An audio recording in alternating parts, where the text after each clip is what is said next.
قابل احترام سامعین اور پردہ نشین ماں اور بہنوں، بڑی خوشی کی بات ہے کہ اللہ کی توفیق سے ہم سب قرآن و سنت کی روشنی میں اپنی اصلاح کے لیے کچھ سیکھنے کے لیے یہاں پہ جمع ہوئے ہیں۔ اللہ تعالیٰ سے دعا کریں کہ الہ العالمین ہم سب کے لیے اس مجلس کو اپنے ذات کی اصلاح کا ذریعہ بنائے، اور اسی طرح سے کسی بھی مجلس اور دینی مجلس کے قیام کا بنیادی مقصد یہی ہوتا ہے کہ اس سے ہم کو آپ کو اپنے آپ کی اصلاح کرنے کی توفیق ملتی ہے، مدد ملتی ہے۔ اور ہمیشہ سے ہر زمانے میں دینی مجلسوں کے قیام کا یہی مقصد رہا ہے، اور یہی وجہ ہے کہ آپ دیکھیں قرآن کا ایک نام ذکر ہے۔ قرآن کے جہاں بہت سارے نام ہیں وہاں قرآن کا ایک نام ہے ذکر۔ ذکر کے معنی یاد دہانی کے ہوتے ہیں کہ قرآن کیا ہے، یہ ہمارے لیے یاد دہانی والی کتاب ہے۔ یاد دہانی ہم کس چیز کو کہتے ہیں کہ جب کوئی چیز پہلے بتا دیا گیا ہو اور پھر آدمی اس کو بھول جائے تو اسی بھولی چیز کو یاد کرانے کو کیا کہتے ہیں؟ یاد دہانی کرانا۔ تو قرآن کا ایک نام ہے کہ قرآن یاد دہانی کرانے والی کتاب ہے۔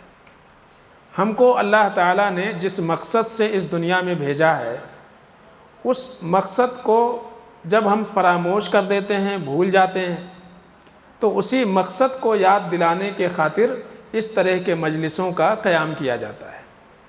اور خاص طور سے یہ بہت زیادہ ضروری ہے کہ ہفتے میں 15 دن پر، مہینے میں کم سے کم کتاب اللہ سنت رسول کی باتیں ہم سنیں گے تو ہمارے ایمان میں تازگی جو ہے آئے گی، ہمارا ایمان تازہ ہوگا۔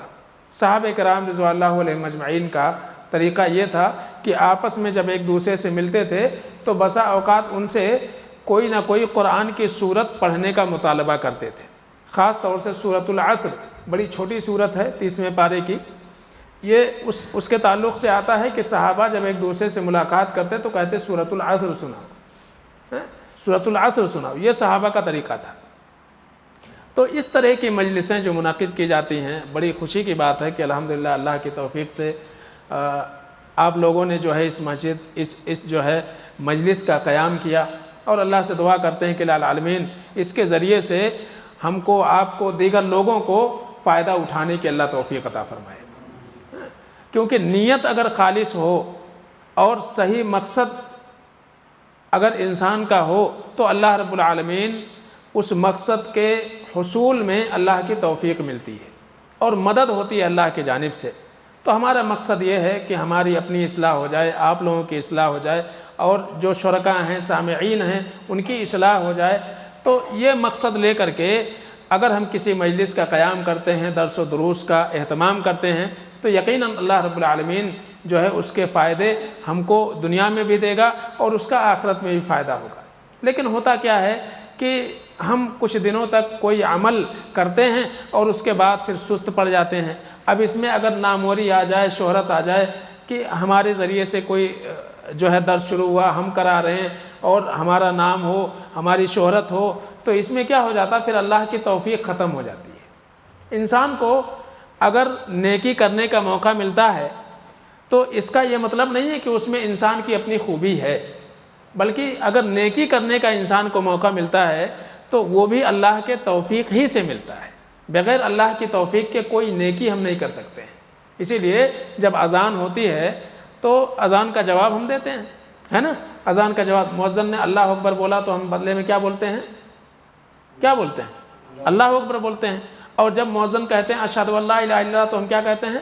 اشہد ان لا الہ الا اللہ۔ جب وہ جو ہے اشہد ان محمد رسول اللہ کہتے ہیں تو ہم کہتے ہیں اشہد ان محمد رسول اللہ۔ اور جب کہتے ہیں حی علی الصلاۃ تب کیا کہتے ہیں؟ لا حول ولا قوت الا باللہ۔ لا حول ولا قوت الا باللہ، عمومی طور سے لا حول ولا قوت الا باللہ کے تعلق سے ہمارے ذہنوں میں کیا ہے؟ کچھ غلط ہو جائے تو بولتے لاحول پڑھو، سمجھ رہے نا؟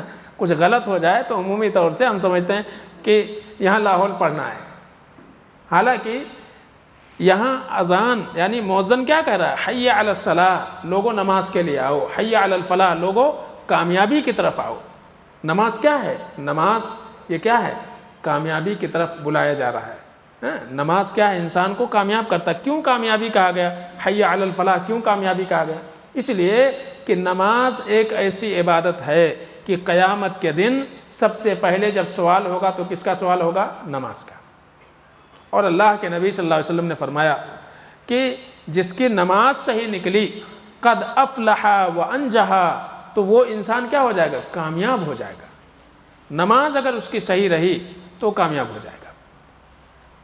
اور نماز کے بعد پھر دوسری چیزیں پوچھی جائیں گی، یعنی یہ پہلا پیپر رہے گا، پہلا پرچہ یہ رہے گا، انسان کی زندگی کا پہلا پیپر یہ رہے گا۔ اس پیپر میں اگر ہم کامیاب ہوتے ہیں تو پھر اگلا پیپر ہم کو ملے گا، اور اگر اس میں ناکام ہو گئے تو یہ سمجھ لو سارے پیپر ہمارے خراب ہو جائیں گے۔ تو اس لیے جو ہے جب مؤذن کیا کہتا ہے؟ حی علی الفلاح، کامیابی کی طرف آؤ، کیونکہ نماز کامیاب کرنے والی چیز ہے، نماز کامیاب کرنے والی چیز ہے۔ تو لا حول ولا قوت الا باللہ، اس کا معنی کیا ہوتا ہے؟ اس کا معنی یہ ہے کہ جب مؤذن یہ کہتا ہے کہ آؤ نماز کے لیے، آؤ کامیابی کی طرف، تو ہم بدلے میں کہتے ہیں لا حول ولا قوت الا باللہ۔ اس کا معنی یہ ہوتا ہے کہ نیکیوں کی توفیق اور گناہوں سے بچنے کی قوت اے اللہ صرف تیرے جانب سے ہے، صرف تیرے جانب سے۔ اے اللہ اگر میں اپنی دکان، اپنا کاروبار، اپنا گھر، اپنا بستر چھوڑ کر کے اگر مسجد میں نماز کے لیے جاؤں گا تو اس میں ہماری کوئی خوبی نہیں ہے، اے اللہ تو توفیق دے رہا ہے اس لیے ہم مسجد میں قدم رکھ پا رہے ہیں۔ اور کسی گناہ سے اللہ اگر ہم بچ رہے ہیں تو محض تیری توفیق سے بچ رہے ہیں۔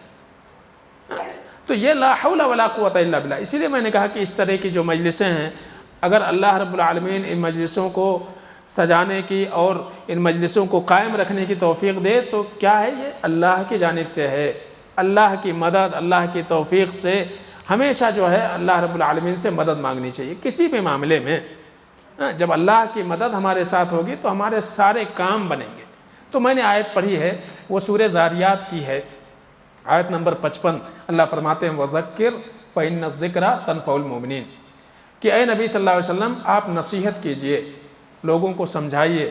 فَإِنَّ الذِّكْرَ تَنفَعُ الْمُؤْمِنِينَ، اس لیے کہ نصیحتیں ایمان والوں کو فائدہ پہنچاتی ہیں، نصیحتیں ایمان والوں کو فائدہ پہنچاتی ہیں۔ نصیحت کیا ہے؟ اگر گھر کا کوئی فرد کہیں جاتا ہے، سفر پہ جاتا ہے، مثلا ٹکٹ نکال لیا اور اب گھر جا رہا ہے، ٹرین میں بیٹھے، تو جو لوگ چھوڑنے جاتے ہیں کچھ نصیحت کرتے ہیں، ذرا سنبھل کے جانا، سامان وامان کی حفاظت کرنا، دروازے پہ نہیں کھڑا ہونا، یہ کیا ہو؟ یہ نصیحت ہے کہ گھر تک جائے تک ذرا سیفٹی کے ساتھ جانا، یہ چیزیں ہوتی ہیں نصیحت۔ تو اللہ کے رسول صلی اللہ علیہ وسلم بھی اپنے امت کے لیے کیا بن کر کے آئے تھے؟ ایک خیر خواہ بن کر کے آئے تھے، ایک ناصح بن کر کے آئے تھے، جو امت کو بھلائی کی طرف، اچھائی کی طرف اللہ کے نبی صلی اللہ علیہ وسلم بلاتے تھے، اور ہر نقصان پہنچانے والی چیز سے اللہ کے رسول صلی اللہ علیہ وسلم اپنی امت کے افراد کو بچانے کی کوشش کرتے تھے۔ اسی لیے اللہ نے فرمایا فَإِنَّ الذِّكْرَ تَنفَعُ الْمُؤْمِنِينَ، سورہ ذاریات کی آیت نمبر 55 ہے۔ اس کے بعد جو ہے میں نے ایک حدیث پڑھی اللہ کے نبی صلی اللہ علیہ وسلم کی، بس اسی حدیث کو سمجھنا ہے، زیادہ وقت جو ہے نہیں لیں گے، ابھی پہلا درس ہے، اکتا جائیں۔ تو اس میں جو ہے 3 باتیں کہی گئی ہیں، بس یہ 3 باتیں ہم کو سمجھنا ہے مختصر سے وقت میں۔ حضرت ابو ایوب انصاری رضی اللہ تعالیٰ عنہ یہ راوی ہیں، یہ مدینہ کے رہنے والے تھے۔ اللہ کے رسول صلی اللہ علیہ وسلم جب ہجرت کر کے مدینہ گئے تو اللہ کے رسول صلی اللہ علیہ وسلم کا جب تک روم وغیرہ نہیں بنا تھا تب تک اللہ کے نبی صلی اللہ علیہ وسلم یہیں ایوب انصاری رضی اللہ تعالیٰ عنہ کے گھر پر رکے ہوئے تھے۔ ان کا گھر جو ہے 2 منزلہ تھا، تو اسی نیچے اللہ کے نبی صلی اللہ علیہ وسلم رہتے تھے، اور اوپر والے حصے میں جو ہے ابو ایوب انصاری رضی اللہ تعالیٰ عنہ اپنی فیملی کے ساتھ رہتے تھے۔ تو یہی ایوب انصاری رضی اللہ تعالیٰ عنہ کہتے ہیں کہ ایک دن اللہ کے نبی صلی اللہ علیہ وسلم کی مجلس میں ہم بیٹھے ہوئے تھے، تو ایک صاحب آئے، اور انہوں نے اللہ کے نبی صلی اللہ علیہ وسلم سے ایک سوال کیا، یا رسول اللہ علمنی، یا رسول اللہ اذنی، اے اللہ کے نبی صلی اللہ علیہ وسلم کچھ دین کی باتیں ہم کو بتا دیجئے۔ ہم دیہات میں رہتے ہیں، شہر میں ہمارا بار بار آنا نہیں ہوتا ہے، آپ سے ملاقات زیادہ ہماری نہیں ہو پاتی ہے، تو کچھ ایسی باتیں بتائیں جو ہم جو ہے جائیں لوگوں کو بھی سکھائیں اور ہمارے لیے ہماری عملی زندگی میں وہ اس کا فائدہ رہے۔ لیکن اے اللہ کے رسول صلی اللہ علیہ وسلم ایک شرط اور ہے، میں بوڑھا انسان ہوں، حافظہ میرا بہت کمزور ہے اور بہت ساری باتیں یاد رکھنا یہ ہمارے لیے ذرا مشکل ہے، تو اے اللہ کے رسول صلی اللہ علیہ وسلم آپ ہم کو دین کی باتیں بتائیے تو صحیح، لیکن اے اللہ کے نبی صلی اللہ علیہ وسلم باتیں بڑی مختصر ہوں، باتیں بڑی مختصر ہوں۔ ہمارے نبی صلی اللہ علیہ وسلم کا طریقہ یہ تھا کہ جب حدیث ہم پڑھیں گے تو عمومی طور سے کئی ایک روایتیں آپ کو ایسی ملیں گی جس میں اللہ کے نبی صلی اللہ علیہ وسلم نے کسی میں 3، کسی میں 5، کسی میں 10 جو انگلیوں پر گنا جا سکے ایسی باتیں اللہ کے نبی صلی اللہ علیہ وسلم بتاتے تھے جو یاد کرنے کے لیے انسان کے لیے آسان ہو۔ تو اللہ کے رسول صلی اللہ علیہ وسلم سے کہا کہ اذنی و اوجز، اے اللہ کے نبی صلی اللہ علیہ وسلم مجھے کچھ نصیحت فرمائیں، لیکن وہ نصیحت کیسی ہو؟ بہت مختصر ہو، جو ہمارے لیے یاد کرنا آسان ہو جائے، مجھے خود یاد ہو جائے، اور جب میں جاؤں اپنے گھر والوں کے پاس لوٹ کر کے تو ان کے لیے بتانا بھی ہمارے لیے آسان ہو جائے۔ تو وہ 3 باتیں کیا ہیں؟ وہی 3 باتیں ہم کو سمجھنا ہے۔ تو اللہ کے نبی صلی اللہ علیہ وسلم نے ان کو 3 باتوں کی نصیحت فرمائی۔ حضرت ابو ایوب انصاری رضی اللہ تعالیٰ عنہ کہتے ہیں کہ جب سوال کرنے والے نے سوال کیا، پوچھا، اور اللہ کے نبی صلی اللہ علیہ وسلم کے سامنے ایک کنڈیشن رکھ دی کہ آپ نے سکھانا تو ہے ہم کو، لیکن بات بڑی مختصر ہونی چاہیے اور ایسی رہے جو ہم کو یاد ہو جائے۔ اللہ کے رسول صلی اللہ علیہ وسلم نے پہلی نصیحت فرمائی، آپ نے کہا اذا قمت فی صلاتک فصلی صلاۃ مودعین، اے میرے ساتھی میری پہلی نصیحت تمہیں یہ ہے کہ جب بھی تم نماز کے لیے کھڑے ہونا، جب بھی نماز کے لیے کھڑے ہونا تو تمہاری سوچ یہ ہونی چاہیے کہ تم اس دنیا سے رخصت ہونے والے انسان ہو، یعنی یہ جو نماز تمہاری ہے، یہ نماز تمہاری کیا ہے؟ صلاۃ مودعین، ایک رخصت ہونے والے انسان کی نماز ہے، ایک رخصت ہونے والے انسان کی نماز ہے، یہ سوچ کر کے نماز میں کھڑا ہونا۔ معنی کیا ہوا کہ اگر کسی کو بتا دیا جائے کہ ابھی 1 گھنٹے کے بعد تمہاری موت ہو جائے گی، تو اس 1 گھنٹے میں انسان کیا کرے گا؟ اگر نماز کا وقت ہے تو اس کی نماز کیسی ہوگی؟ پھر اس کی نماز کیسی ہوگی؟ تو اللہ کے رسول صلی اللہ علیہ وسلم نے کہا کہ جب بھی نماز کے لیے کھڑے ہو تو یہ سوچ کر کے کھڑے ہونا کہ یہ جو تمہاری نماز ہے ابھی جو تم پڑھ رہے ہو، یہ نماز تمہاری زندگی کی آخری نماز ہے، آخری نماز ہے۔ یعنی گویا کہ اللہ کے نبی صلی اللہ علیہ وسلم نے تعلیم دے دی کہ انسان کو ہمیشہ اپنی موت کو یاد رکھنا چاہیے، اپنی موت ہمیشہ یاد رکھنی چاہیے، اس لیے کہ موت کا وقت کوئی متعین نہیں ہے، موت کا وقت اللہ کے پاس تو متعین ہے، لیکن ہم کو معلوم نہیں کہ ہماری موت کب آ جائے۔ ہم نے آج عشاء کی نماز پڑھ لی، لیکن فجر کی نماز پڑھنے کی ہم کو توفیق ملے گی یا نہیں ملے گی کسی کو پتہ نہیں ہے۔ انسان جب سوتا ہے، ہم سوتے ہیں اپنے بسترے کے اوپر، تو اللہ کے نبی صلی اللہ علیہ وسلم کی تعلیم کیا ہے؟ ہم دعا پڑھتے ہیں۔ کون سی دعا پڑھتے ہیں؟ سوتے ہیں تو کون سی دعا پڑھتے ہیں؟ اللہم بِاسْمِکَ اموت و احیا، ماشاءاللہ، ٹھیک ہے، یہ دعا پڑھتے ہیں۔ کیا معنی اس کا ہوتا ہے؟ اے اللہ تیرا نام لے کر کے میں مرتا ہوں، سمجھ ہیں؟ تیرا نام لے کے میں مرتا ہوں۔ جب ہم بسترے پر جاتے ہیں تب بھی اللہ کے نبی صلی اللہ علیہ وسلم نے جس دعا کی تعلیم ہم کو دی اس میں کیا ہے؟ موت کی یاد دہانی ہے۔ ہم کو یاد دلایا جا رہا ہے کہ تمہیں اس دنیا میں ہمیشہ رہنا نہیں ہے، اس گھر کو ایک دن چھوڑنا ہے، اپنے لوگوں کو ایک دن چھوڑ کے جانا ہے۔ تو ہم دعا کرتے ہیں اللہ رب العالمین سے، اے اللہ تیرا نام لے کے مر رہا ہوں، اموت، اے اللہ میں مر رہا ہوں تیرا نام لے کر کے، وہ احیا، اور اے اللہ اگر اس کے بعد تو نے زندگی رکھی ہوگی تو اللہ دوبارہ میں اٹھوں گا، دوبارہ میں اٹھوں گا۔ اللہ کے رسول صلی اللہ علیہ وسلم نے فرمایا کہ جب ایک انسان سو جاتا ہے تو اس کے بدن سے اس کی روح نکل جاتی ہے، اس کے بدن سے اس کی روح نکل جاتی ہے۔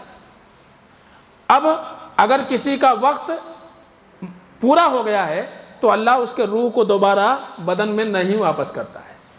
تو ہم کو کیا سننے میں آتا ہے؟ فلاں صاحب سوئے اور اٹھے نہیں، کیونکہ اللہ تعالیٰ نے روح کو واپس ہی نہیں کیا۔ لیکن زندگی باقی رہتی ہے تو وہ روح دوبارہ ہمارے بدن میں واپس آ جاتی ہے، اور جب اٹھتے ہیں تو کیا پڑھتے ہیں؟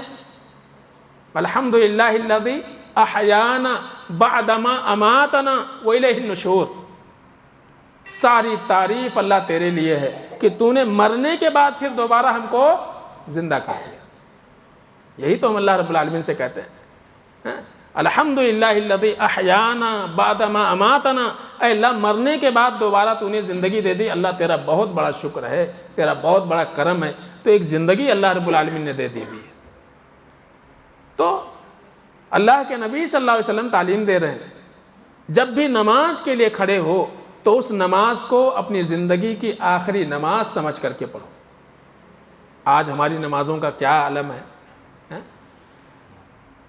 جلد بازی میں ہم نمازوں کو ادا کرنے کی کوشش کرتے ہیں، نماز کے لیے کھڑے ہوتے ہیں، ہمارا ذہن کہاں رہتا ہے؟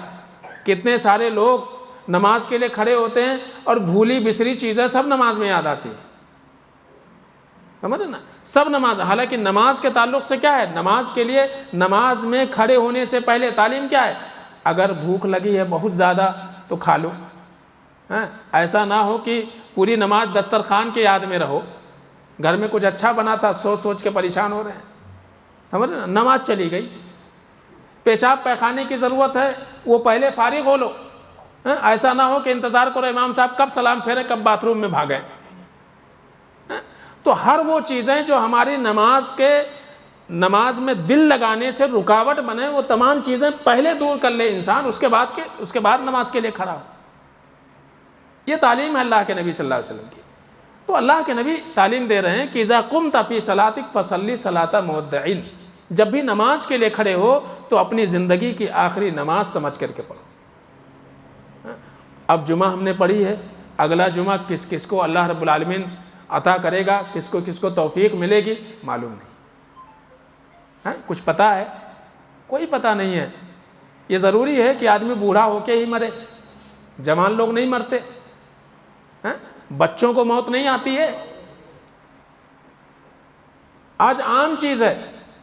اور یہی نہیں ہے کہ آدمی بیمار رہے تو ہی موت آتی ہے، تندرست انسان بھی، ابھی ایک انسان تندرست ہے اس کو کوئی بیماری نہیں ہے، پتہ یہ چلتا ہے کہ ابھی تو آپ کے ساتھ بیٹھا ہوا تھا، ابھی اٹھا وہ شخص اور باہر نکلا، اٹیک آ گیا، اور 5 منٹ کے اندر سارا کھیل ختم ہو گیا۔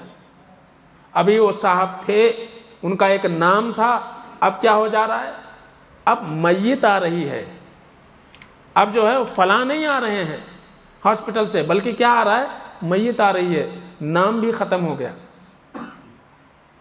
تو یہ ہمیشہ سوچ کر کے کام کرنا چاہیے کہ عبادت جو ہے، خاص طور سے نماز، اگر آپ کی ظہر خراب ہو گئی تو دوبارہ اس ظہر کو پورا کرنے کا آپ کے پاس کوئی موقع نہیں ہے۔ یہ ہے موقع، گیا وقت واپس نہیں آتا ہے۔ کاروبار میں آپ کو نقصان ہو گیا، کاروبار آپ کا تباہ ہو گیا، دوبارہ نئے سرے سے آپ کاروبار کھڑا کر سکتے ہیں۔ آپ کی کوئی چیز ڈوب گئی، رقم ڈوب گئی، دوبارہ پانے کی امید ہے، لیکن آپ کا وقت اگر نکل گیا، ظہر کا وقت چلے گیا، عصر کا وقت چلے گیا، مغرب کا وقت چلے گیا، یہ کیا ہے؟ یہ ہماری جو سانسیں ہیں، یہ ہماری سانسیں ہیں، کیا ہیں؟ ہماری زندگی ہے۔ اور جس انسان کو ان سانسوں کی قدر نہ ہو، وقت کی قدر نہ ہو، زندگی کی قدر، وہ قیمت وہ نہیں سمجھ سکتا ہے۔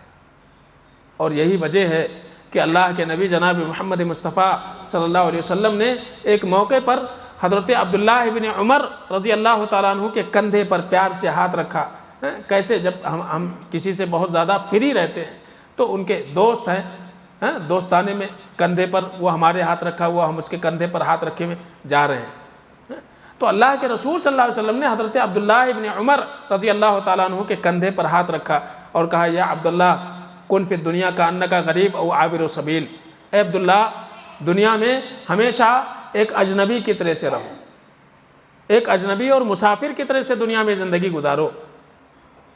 اجنبی اور مسافر، آپ کسی شہر میں جاتے ہیں تو آپ اپنے ساتھ پورا گھر کا سامان نہیں لے کر کے جاتے ہیں، بلکہ آپ کا مقصود ہوتا ہے ہمیں فلاں جگہ جانا ہے اور پھر واپس لوٹ کے آنا ہے۔ ایسے ہی ہم ایک جگہ سے آئے ہوئے ہیں اور پھر دوبارہ ہم کو پلٹ کے وہیں پہ واپس جانا ہے، سمجھے نا؟ تو ایک مسافر انسان اپنے ساتھ بہت زیادہ ساز و سامان لے کر کے نہیں چلتا ہے، اس کا جو ٹھکانہ ہوگا عارضی ہوگا، کسی ہوٹل میں ٹھہرے گا، اس ہوٹل میں اس کا ٹھہرنا ایک عارضی ہوگا، وہ پرماننٹ تو نہیں ہوگا۔ وہ جہاں کھانا کھائے گا کبھی اس ہوٹل پہ کھا لیا، کبھی وہیں، پیٹ بھرنا مقصود، لیکن ایک مقصد لے کر کے وہ گھر سے نکلا ہے تو اپنے مقصد کو پورا کرے گا۔ تو بالکل انسان کی زندگی ایسی ہونی چاہیے۔ آج دنیا میں ہم اس قدر الجھ گئے ہیں کہ ہمارا جو حقیقی مقصد ہے اس کو ہم نے بالکل بھلا دیا ہے۔ آج کاروبار کے چکر میں ہماری کتنی نمازیں ضائع ہوتی ہیں، کام دھندے کے چکر میں ہم کتنی نمازیں وقت کے اوپر پڑھ پاتے ہیں۔ اللہ کے رسول صلی اللہ علیہ وسلم نے آپ سے پوچھا گیا افضل عمل کیا ہے، تو اللہ کے نبی نے فرمایا الصلاۃ علی وقتہا، نماز کو اس کے وقت پہ پڑھ لینا۔ ایک موقع پر مجھے یاد آ رہا ہے کہ اللہ کے رسول صلی اللہ علیہ وسلم سفر میں ہیں، آپ سفر میں، دوران سفر آپ قضاء حاجت کے لیے گئے، پیشاب پیخانے کے لیے گئے، واپس آئے، پانی نہیں تھا۔ اللہ کے نبی صلی اللہ علیہ وسلم کا طریقہ یہ تھا کہ ہمیشہ باوضو رہا کرتے تھے، یہ ہمارے نبی کا طریقہ تھا، ہمیشہ وضو سے رہتے تھے، جب بھی آپ کا وضو ٹوٹ جائے آپ وضو کر لیا کرتے تھے۔ تو پانی نہیں تھا، اللہ کے نبی صلی اللہ علیہ وسلم تیمم کرنے لگے۔ ساتھ میں جو صحابہ تھے کہنے والے نے کہا کہ اللہ کے رسول صلی اللہ علیہ وسلم تھوڑا سا انتظار کر لیں، ابھی گھنٹے ڈیڑھ گھنٹے میں پانی کے جگہ پر ہم لوگ پہنچ جائیں گے، تو وہاں آپ وضو کر لیجئے گا، تیمم کیوں کر رہے ہیں؟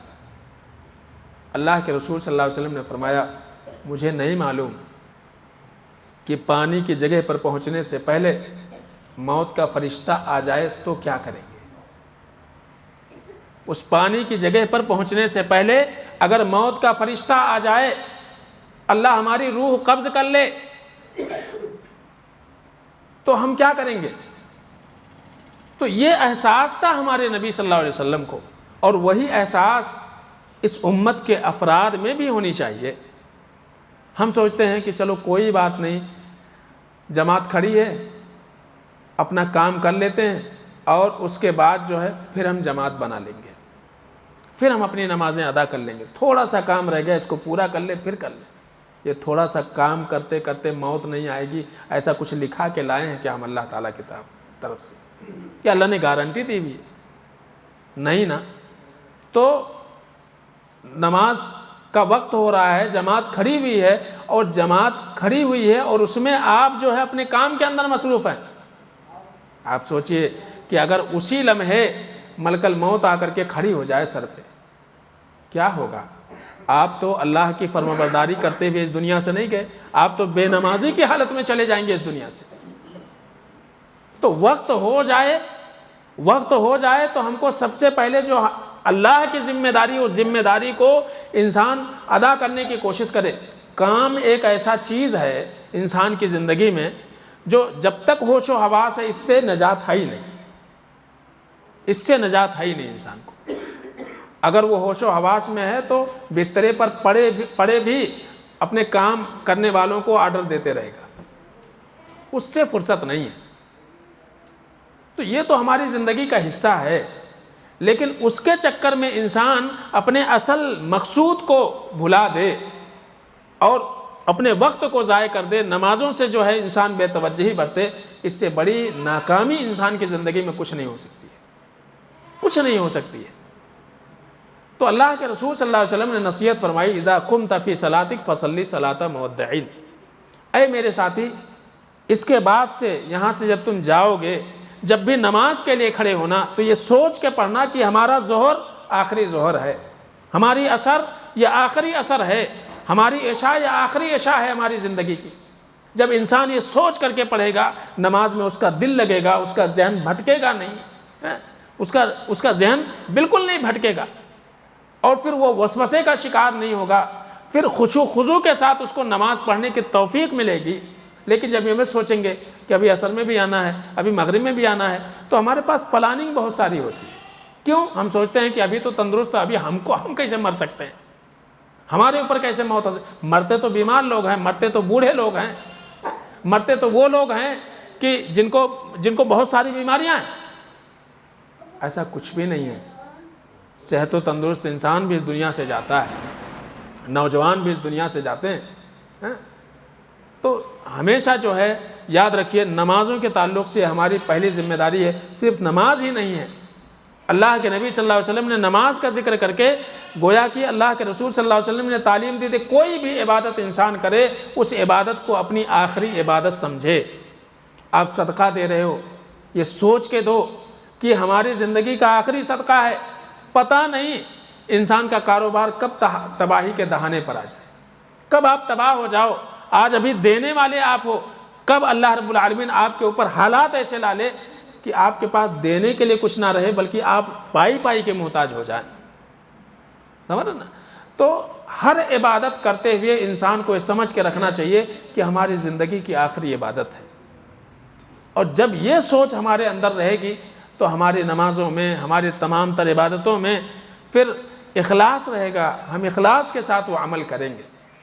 دوسری نصیحت اللہ کے رسول صلی اللہ علیہ وسلم کی دوسری نصیحت جو ہے یہ تھی، اللہ کے نبی صلی اللہ علیہ وسلم نے کہا وَلَا تَكَلَّمْ بِكَلَامِ النَّاسِ وَلَا تَكَلَّمْ بِكَلَامٍ تَعْتَذِرُ مِنْهُ۔ پہلی عبادت کی حفاظت اور دوسری کیا ہے؟ زبان کی حفاظت۔ تو اللہ کے نبی صلی اللہ علیہ وسلم کیونکہ اگر انسان عبادتیں تو کر لیتا ہے لیکن اس کو اپنی زبان پہ کنٹرول نہیں ہے تو یاد رکھیے ہماری کی گئی ساری نیکیاں کوئی اور لے کر کے جائے گا، کوئی اور لے کر کے جائے گا۔ اللہ کے نبی صلی اللہ علیہ وسلم ایک طویل حدیث ہے، اللہ کے نبی نے صحابہ سے پوچھا تھا جانتے ہو کنگال کس کو بولتے ہیں؟ اتدرون مل مفلس، جانتے ہو کنگال کس کو کہتے ہیں؟ صحابہ نے کہا جس کے پاس مال نہیں ہو اس کو کنگال بولتے ہیں۔ اللہ کے نبی نے کہا نہیں، کنگال وہ ہے جس کے پاس سب کچھ رہے گا، سب کچھ رہے گا لیکن لینے والے اتنے زیادہ لوگ رہیں گے کہ دینے میں اس کی پوری جائیداد ختم ہو جائے گی، اس کی پوری نیکیاں چلی جائیں گی اور بچے گا کیا؟ کچھ نہیں اس کے پاس۔ تو لے کے تو بہت سارا گیا تھا سوچ کر کے کہ یہ ہمارا اپنا ہے، لیکن جب مطالبات حقوق والے جب پہنچیں گے تو اس کی ساری نیکیاں لے جائیں گے اور اس کے پاس کچھ نہیں بچے گا، اس کو کنگال کہا جاتا ہے۔ اور اللہ کے نبی صلی اللہ علیہ وسلم نے اس موقع پر کہا تھا کہ کوئی آئے گا جس کو اس نے گالی دی ہوگی، کوئی آئے گا جس کو اس نے کبھی ذلیل کیا ہوگا، کوئی آئے گا جس کا اس نے کبھی حق مارا ہوگا، جس کی اس نے کبھی بے عزتی کی ہوگی، اس کو برا بھلا کہا ہوگا، یہ سارے لوگ جو ہے اس کی نیکیاں لے کر کے جائیں گے۔ ہم نے اس دنیا میں محنت سے نمازیں پڑھی ہیں، روزے رکھے ہیں، زکوٰۃ دی ہیں، حج کیا ہے، صدقہ و خیرات کیا ہے اور بہت ساری نیکیاں ہم نے جمع کی اور خوش ہو رہے ہیں کہ ہمارے پاس نیکیوں کا انبار ہے، اور باقاعدہ میدان محشر میں قیامت کے دن دائیں طرف اپنی نیکیاں دیکھ دیکھ کر کے خوش ہو جائیں گے۔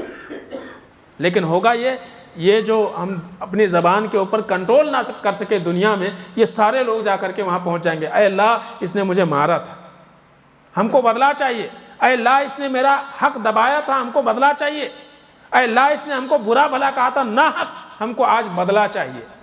ظاہر سی بات ہے وہاں دینے کے لیے کچھ ہے، وہاں سواری بولنے سے کام نہیں چلے گا، وہاں ایسا نہیں کہ بھائی ٹھیک ہے وہاں نہیں مانگ سکے یہاں سواری ہے، تو وہاں سواری سے کام نہیں چلتا، بلکہ کیا ہے وہاں آپ کی نیکیاں اٹھائی جائیں گی، اس کے نام اعمال میں چڑھا دیا جائے گا، تو وہاں نیکیاں ٹرانسفر ہوں گی، روپے پیسے نہیں ہوں گے، وہاں کسی اور کے ذریعے سے آپ سامنے والے کو خوش نہیں کر سکتے۔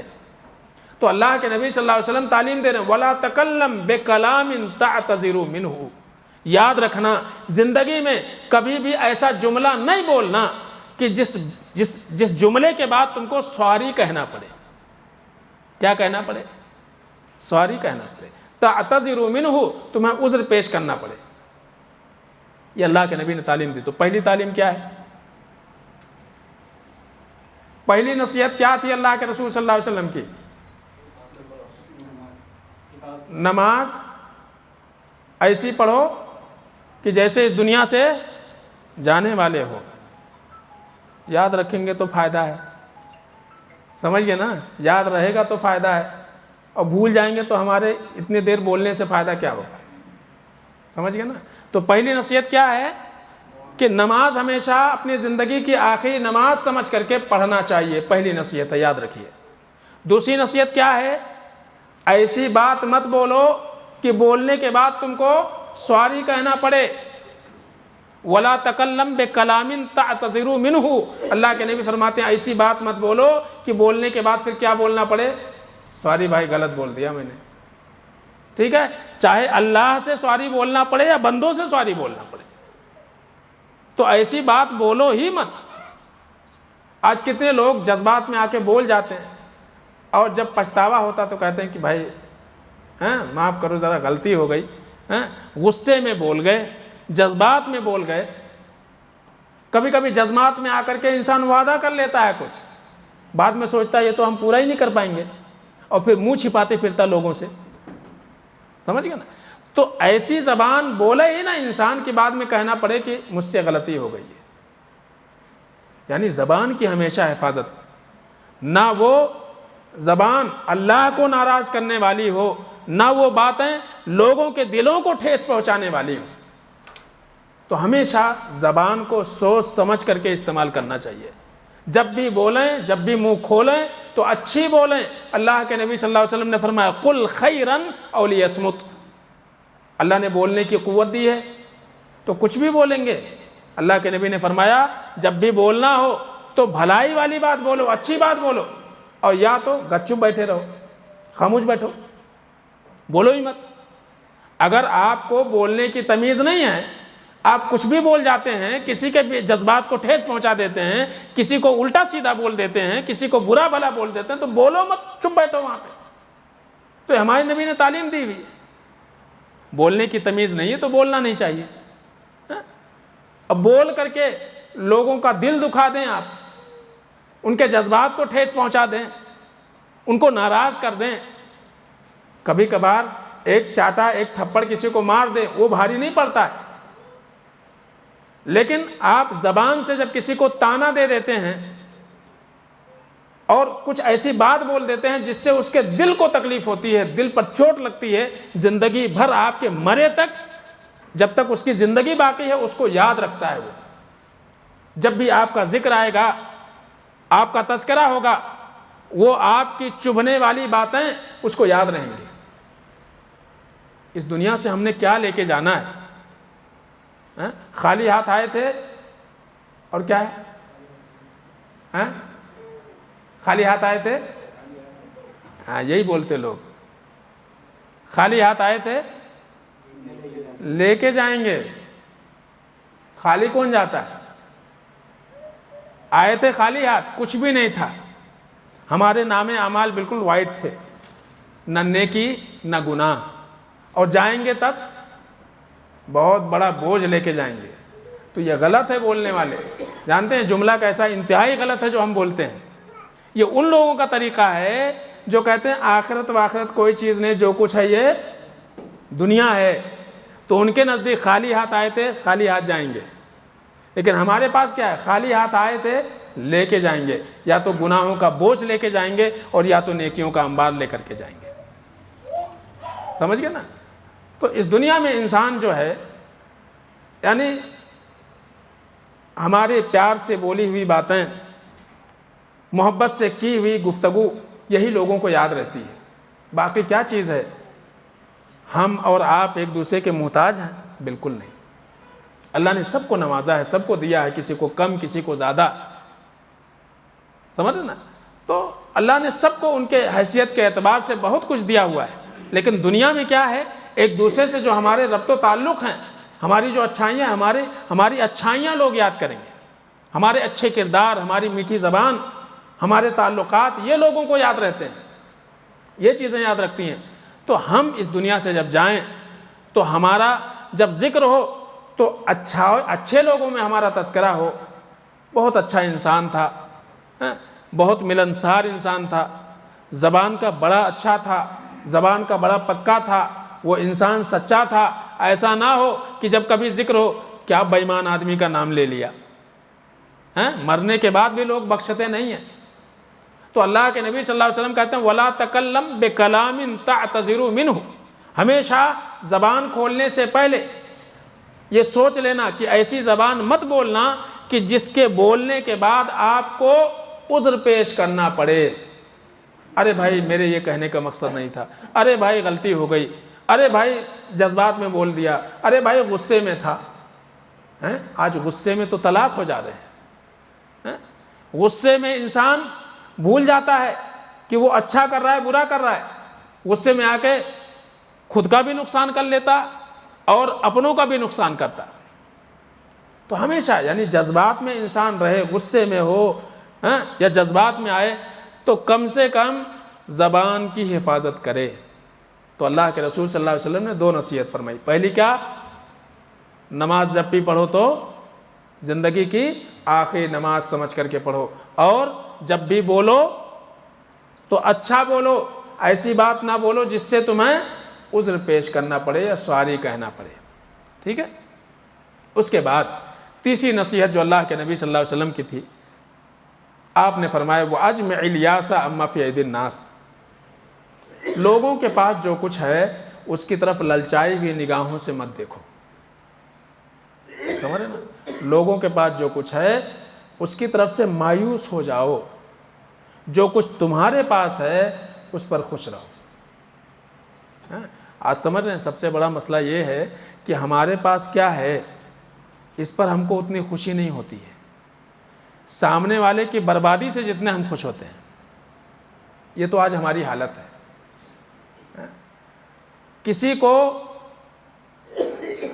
بڑھتے ہوئے اور کسی کو ترقی کرتے ہوئے جو جلن ہمارے دل میں ہوتی ہے وہ ہماری ترقی پر اتنی ہم کو خوشی نہیں ہوتی ہوگی۔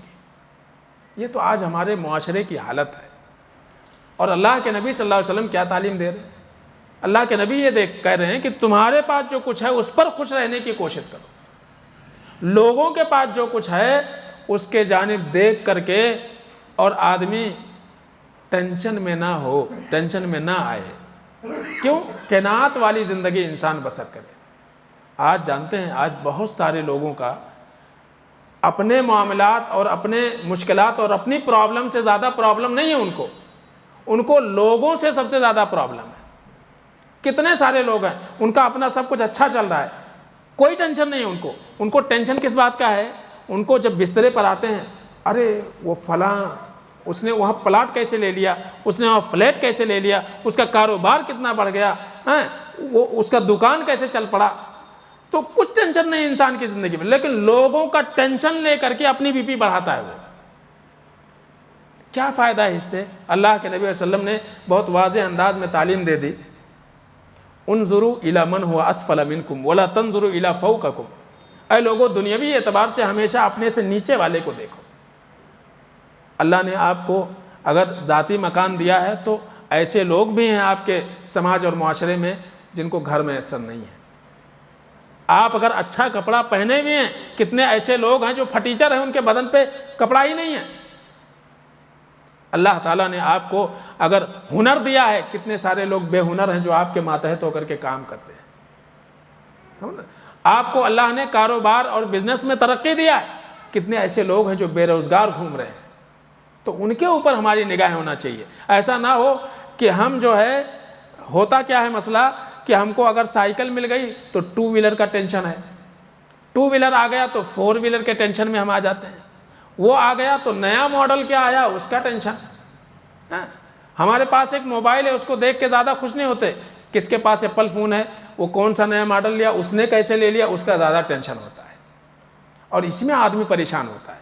تو اپنے فکر سے زیادہ جب لوگوں کی فکر انسان کرنا شروع کر دے گا تو پھر وہ بی پی بڑھائے گا، شوگر بڑھائے گا، اپنی سب کچھ۔ اللہ کے نبی صلی اللہ علیہ وسلم نے فرمایا قنعہ اللہ بما عطا، انسان کو اللہ نے جو کچھ دیا ہے، جس بھی حال میں دیا ہے، جیسے دیا ہے، اس پر انسان راضی اور خوش رہنے کی کوشش کرے، وہی انسان سب سے زیادہ چین کی زندگی گزارے گا۔ کوئی بڑھ رہا ہے تو آپ سے کیا لینا دینا؟ سمجھ، آپ کا کیا نقصان ہو رہا ہے اس میں؟ کوئی ترقی کر رہا ہے تو اس کی ترقی سے آپ کا کیا نقصان ہو رہا ہے؟ تو ہمیشہ انسان جب اپنے سے اوپر والے کو دیکھے گا تو اس کو کبھی چین ہی نہیں مل سکتی ہے، کبھی چین نہیں پا سکتا ہے، اس لیے کہ اوپر سے اوپر، اس کے اوپر بھی کوئی ہے، اس کے اوپر بھی کوئی ہے، اس کے اوپر بھی کوئی ہے، تو جس سیڑھی پر آپ پہنچو گے اگلی سیڑھی پر کوئی اور کھڑا نظر آئے گا آپ کو، سمجھ نا؟ جس سیڑھی پر آپ پہنچیں گے اگلی سیڑھی پر ایک نیا انسان، ایک نیا بزنس مین، ایک نیا کاروباری آپ کو نظر آئے گا، اور پھر آپ اس سیڑھی پر جب پہنچو گے تو اگلی سیڑھی پہ اوپر کوئی اور نظر آئے گا، تو چین کہاں ہے آپ کو؟ اور ایسا کرتے کرتے کہاں پہنچیں گے؟ قبر میں، چاہ تو رہتے اوپر لیکن جائیں گے نیچے۔ تو یاد رکھیے، تو اللہ کے نبی صلی اللہ علیہ وسلم کہتے ہیں کہ ہمیشہ اللہ تعالیٰ نے جس کو جس حال میں جیسا رکھا ہے اس پر انسان خوش رہے، اور دوسروں کی ترقی اور کی جو ہے فکر نہ کرے وہ، اور نہ ہی دوسروں کی بربادی کی فکر کرے، خالی ہم ہی بڑھیں دوسرا جو ہے نیچے آ جائے۔ یہ کیا ہے؟ یہ اللہ رب العالمین کے اوپر اور اللہ رب العالمین کی ذات پر بہت بڑا تہمت ہو جاتا ہے۔ کبھی کبھی انسان سوچنے لگتا ہے کہ جیسے کہ اگر ہم ترقی کیوں نہیں کر پا رہے ہیں؟ کیونکہ وہ ترقی کر رہا ہے، اگر اس کی ترقی رک گئی تو ہماری ترقی ہوگی۔ ایسا نہیں ہوتا ہے۔ آپ جب ماں کے پیٹ میں تھے اور 4 مہینے کے جب آپ ہوئے تھے تبھی فرشتہ آ کر کے لکھ کے گیا تھا کہ اس دنیا میں آپ کیا کماؤ گے اور کتنا کماؤ گے، وہ لکھا ہوا ہے، یاد رکھیے۔ یہ چیز اگر ہم سوچ لیں گے کہ ہماری قسمت میں جو چیز لکھی ہوئی ہے، لکھی جا چکی ہے بہت پہلے، ہم طے نہیں کرتے محنت کر کے، اللہ نے آپ کے جب ماں کے پیٹ میں تھے تبھی اللہ نے لکھ دیا ہوا، اور قسمت سے زیادہ ایک نیا پیسہ بھی آپ کما نہیں سکتے ہیں۔ آپ کچھ بھی کر لو، سمجھ نا، قسمت سے ایک نیا پیسہ بھی آپ زیادہ نہیں کما سکتے ہیں۔ تو ہر انسان اپنی تقدیر لے کر کے آیا ہوا ہے، اس کی تقدیر میں جو لکھا ہے وہ بن کر کے رہے گا، اور جتنی سانسیں ہماری اس دنیا میں لکھی ہوئی ہیں اتنی سانسیں ہم لے سکتے ہیں، ایک سانس بھی زیادہ نہیں لے سکتے، اور جتنا کمانا ہماری زندگی میں اور جتنا بنانا لکھا ہوا ہے، جب تک اتنا کما اور بنا نہیں لیں گے موت نہیں آئے گی۔ تو ہم کو تو ہماری فکر ہونی چاہیے، دوسروں کی ترقی پر ہم کیوں جلیں، اور دوسروں کی ترقی کو دیکھ کر کے ہم کیوں پریشان ہوں؟ وہ اپنی قسمت لے کر کے آیا، اب اپنی قسمت لے کر کے آیا۔ اللہ تعالیٰ نے جب قسمت میں لکھا ہے تو آپ کو ملے گا، آپ کو مل کر کے رہے گا، بغیر ملے ہوئے انسان اس دنیا سے نہیں جا سکتا ہے۔ تو اللہ کے نبی صلی اللہ علیہ وسلم نے بنیادی تعلیم دی کہ انسان کی زندگی میں کیا ہونا چاہیے؟ قناعت ہونی چاہیے۔ قناعت، جو کچھ ملا ہے اس کے اوپر راضی اور خوش رہنے کی انسان کوشش کرے، تو بہت ساری بیماریاں جو ہم کو گھیرتی ہیں نا، اس بیماری سے ہم بچ جائیں گے۔ آج ہاسپٹل اس کو ہارٹ اٹیک آ رہا ہے، اس کی بی پی بڑھی ہوئی ہے، اس کا شوگر بڑھے ہوا ہے، اس کو فلاں ہے، اس کو فلاں ہے، یہ ساری کیا ہے؟ یہ چیزیں ہیں کہ ہم اپنے سے زیادہ دوسروں کا ٹینشن لیتے ہیں۔ زندگی، موت، روزی سب کچھ لکھا ہوا ہے، سب کچھ لکھا ہوا ہے۔ جب لکھی ہوئی چیز ہے تو اس میں تو آپ کچھ بھی کر لو، تبدیلی کر ہی نہیں سکتے، کچھ بھی کر لو آپ۔ تو یہ 3 نصیحتیں اللہ کے نبی صلی اللہ علیہ وسلم کی بڑی بنیادی تھیں، اور امید ہے کہ شاید جو ہے یاد ہوگا۔ پہلی کیا ہے؟ کبھی بھی ہم نماز پڑھیں تو اس نماز کو اپنی زندگی کی آخری نماز سمجھ کر کے پڑھیں۔ نمبر 2، ہاں، کسی کو کوئی ایسی بات نہ کہیں کہ بعد میں کیا ہے اپنے کو عذر پیش کرنا پڑے یا سوری کہنا پڑے، سمجھ نا۔ تیسری چیز کیا ہے؟ قناعت کریں، قناعت پسندی اختیار کریں، جو کچھ اللہ تعالیٰ نے دیا ہے، جیسے رکھا ہے اس پر ہمیشہ خوش رہنے کی کوشش کریں۔ وَأَرْضَى بِمَا قَسَّمَ اللَّهُ، اللہ کے نبی صلی اللہ علیہ وسلم نے فرمایا کہ وَأَرْضَى بِمَا قَسَّمَ اللَّهُ تَكُنْ أَغْنَى النَّاسِ، اللہ نے جو کچھ دیا ہے اس پر راضی ہو جانے کی کوشش کرو، دنیا کے سب سے بڑے مالدار کہلاؤ گے۔ جو کچھ اللہ نے دیا ہے اس کے اوپر اگر آپ راضی اور خوشی ہیں، نبی نے ایک مرتبہ کہا تھا کہ مال و دولت کی فراوانی کو مالداری نہیں کہتے ہیں، لیس الغنا عن کثرت الارض، کسی کے پاس بہت بینک بیلنس ہے، بہت جائیداد ہے، مالدار وہ نہیں ہے، بلکہ ولکن الغنا غنى القلب، اصل مالداری دل کی مالداری ہے۔ انسان دل سے بادشاہ ہونی چاہیے، دولت سے نہیں۔ دل کا اگر وہ دھنی ہے، دل کا غنی ہے، وہی انسان سب سے زیادہ۔ صحابہ کے پاس کیا تھا؟ کچھ بھی نہیں تھا، لیکن پھر بھی ان کی زندگی میں بے چینی نہیں تھی، ان کی زندگی میں بے چینی نہیں تھی، کیونکہ انہیں پتا تھا کہ یہاں ہم نے رہنا نہیں ہے، یہاں سے جانا ہے۔ تو اس لیے وہ خوش تھے ہمیشہ، اور انہیں معلوم تھا کہ ہماری قسمت میں جو ہے ہم کو مل کر کے رہے گا، اس کے لیے وہ کوشش کرتے تھے۔ تو ہمارا کام کوشش کرنا ہے، لیکن انسان پریشان رہے، ٹینشن میں رہے، فکر میں رہے، صبح و شام ایک ہی فکر رہے اس کو، تو یہ چیزیں انسان کے مقصود سے اس کو بھٹکا دیتی ہیں، اس کے مقصد سے اس کو بھٹکا دیتی ہیں۔ تو یہ تین چیزیں اللہ کے نبی صلی اللہ علیہ وسلم کے پاس آنے والے ساتھی نے جب سوال کیا، اللہ کے رسول صلی اللہ علیہ وسلم ہم کو کچھ نصیحت کیجئے۔ نصیحت بہت مختصر ہونی چاہیے۔ اللہ کے نبی صلی اللہ علیہ وسلم نے تین باتیں بتائیں کہ جب بھی نماز پڑھو تو اس نماز کو اپنی زندگی کی آخری نماز سمجھو، اور جب بھی کسی سے بات کرو تو بات تمہاری ایسی ہونی چاہیے کہ بعد میں تم کو سوری بولنے کی ضرورت نہ پڑے۔ نمبر تین، ہمیشہ اللہ کے فیصلے پر راضی رہو، ہمیشہ اللہ کے فیصلے پر راضی رہو۔ یہ تین نصیحتیں اللہ کے نبی صلی اللہ علیہ وسلم نے کی۔ اللہ سے دعا ہے کہ ہم کو، آپ کو ان نصیحتوں کو یاد رکھنے اور انہیں اپنی زندگی میں اپنانے کی اللہ ہم سب کو توفیق عطا فرمائے۔ آمین یا رب العالمین۔ السلام علیکم ورحمۃ اللہ وبرکاتہ۔